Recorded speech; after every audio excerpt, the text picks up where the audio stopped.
Hi friends, ఈరోజు మనము గెన్సుగడ్డలు ఉడకబెట్టుకుందాం అనమాట.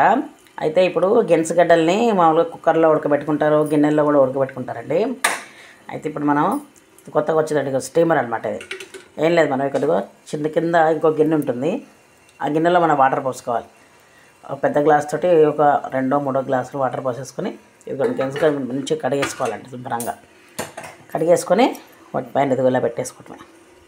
వేసుకున్న తర్వాత మనం ఇదిగో మూత పెట్టేసుకోవాలి. మూత పెట్టుకొని సిమ్లో పెట్టుకోవాలండి, ఎక్కువ హైలో పెట్టుకోకూడదు. సిమ్లో పెట్టుకొని మన మధ్య మధ్యలో ఇదిగో పైన మనకి గ్లాస్ లిడ్ ఇస్తాడు, చూసుకుంటూ ఉండాలి. చూసుకుంటూ ఉండి కొంచెం మెత్తబడిన తర్వాత తీసేయటమేనండి. ఇది చాలా బాగుందండి స్టీమరు. మనం ఏదైనా చిక్కుడుకాయలు అట్లాంటివి ఉడకబెట్టుకోవడానికి కూడా బాగుంటుంది.